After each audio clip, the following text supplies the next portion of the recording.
ngira ngo rero nk'uko mwakomeje mubibona competition irakomeye, iracyakomeza kugenda ikomeza uko bigaragara aha ngaha. Abasore aha ngaha barakomeza bagenda bagaragaza imbaraga zabo. Ikigaragara aha ngaha ni uko kuri uyu musore w'umunyafurika y'Epfo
murabona rero yuko abakinnyi aha ngaha barimo bagenda bahabwa amabwiriza cyane cyane n'abasifuzi bababwira uburyo bagomba guhagarara, uburyo bagomba kubyitwara. Nk'uko mwagiye mubibona ari amakosa amwe n'amwe atuma umukinnyi ashobora kuba disqualified cyangwa akavamo.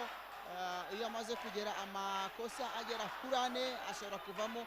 Byumvikana ko baba bagomba kumva neza amabwiriza y'abasifuzi kugira ngo birinde ayo makosa atuma baba disqualified. Aha rero nk'uko bigaragara ni umunyafurika y'Epfo gukomeza ahatana aha ngaha. Umusore wagiye agaragaza imbaraga kugeza ubu ngubu afite amanota 2, agifite amanota 2. Akagenda mu by'ukuri uburyo akora atake ze, agira ikintu cya agresivite cyangwa se uburyo yataka nk'uko mwagiye mubibona. Ni bimwe mu bintu batubwiye ko umukinnyi agomba kugira, uburyo ashyiramo imbaraga mu kwataka bimufasha cyane, cyangwa se n'uburyo agira timing ye. Ibyo byose ni bimwe mu bishobora gutuma umukinnyi atsinda igihe aba yabyitwayemo neza. Ni elema zigera nko kuri 3 cyangwa 4 zishobora kuba zatuma umukinnyi yitwara neza. Ukabona rero ko aha ngaha bakirimo guhabwa amabwiriza. Gusa iyo urebye uyu Munyafurika y'Epfo Morgan kugeza ubu ngubu arimo aragenda baragwa misku, amanota 2 kuri 2, ariko mugenzi we George Frank wo muri Cameroon aramutse birangiye ari kuriya bimeze banganya amanota 2, niwe waba ubonye waba utsinze, cyane cyane ko ari wabonye inota, donc wabonye point ya mbere, abayo wabashe gukora point ya mbere. Icyo gihe rero mu mategeko ya karate niwe uhita utsinda. Uko bigaragara hasigaye umunota 1 n'amasegonda agera ku 9. Bisaba ko buri mukinnyi agira timing nziza, buri mukinnyi abasha kugira creativity, ariko no gutekereza vuba icyo yakora igihe yaba abonye uburyo icyo bita kuba yakwiba umugono mugenzi we, aramwiba umugono gute? Ni hahandi rero tayimingi ya buri muntu ibera nziza ku gihe waba ubikoze neza. Ariko ahangaha biragaragara ko deja Moss Morgan yamaze kugera ku manota 4, byerekana ko Moss Morgan arimo akomeza kugenda byitwaramo neza.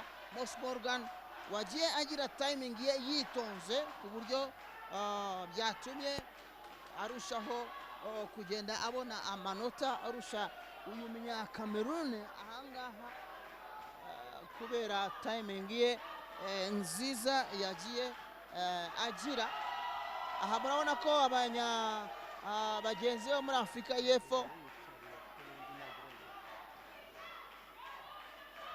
aha rero bagenzi be b'abanya Afurika y'Epfo nabo bakaba barimo kugenda bamuciyaringa cyane, bamuvuga ati shyiramo akabaraga kugira ngo birusheho kugenda bimuha morale kugira ngo nyine abashe kwitwara neza. Aha rero nanone ndaza kugenda nkomeza kuganira n'aba expert muri uyu mukino wa karate, nabo bagenda batubwira uburyo barimo babona uyu. Aha rero nkaba ndi kumwe na kapitene w'ikipe y'igihugu kugira ngo atubwire muri rusange uburyo arimo abona uyu mukino. Uriya munyafurika y'Epfo hariya Moss Morgan, uko wamubonye kugeza ubu ngubu, niki wowe nka kapitene umenyereye umukino umwapresiyaho? Biragaragara ko ari umukinnyi w'umuhanga kubera yuko azi kujera match kandi arihuta, ku buryo rero mu minota ya mbere abamaje kwiga uwo bagiye gukina akabasha kumenya uburyo ki yamukinira kandi akanamutsinda. Biriho biragaragara kuko arametiriza ikibuga neza. Urebye nanone bigaragara ko afite preparation kubera yuko imikino nk'iyi ngiyi isaba yuko uba warabonye amaturunwa menshi agiye atandukanye kugira ngo ugire experience nk'iriya bafite. Umukamerune hariya Frank we kuba yakwigaranzura mugenzi we, ese hariya byashobokaga, yagombaga kuba yakora iki? Ikigaragara ni uko umukino wa karate biba bishoboka yuko no ku munota wa nyuma n'amasegonda 5 ushobora kuba wakwigaranzura mugenzi wawe. Ibyo rero bisaba nanone yuko umukinnyi aba ari umuhanga, ugomba kuba uri rapide kurusha adversaire wundi ku buryo ushobora gushaka amanota ukamenya n'igihe uyashakiramo amanota.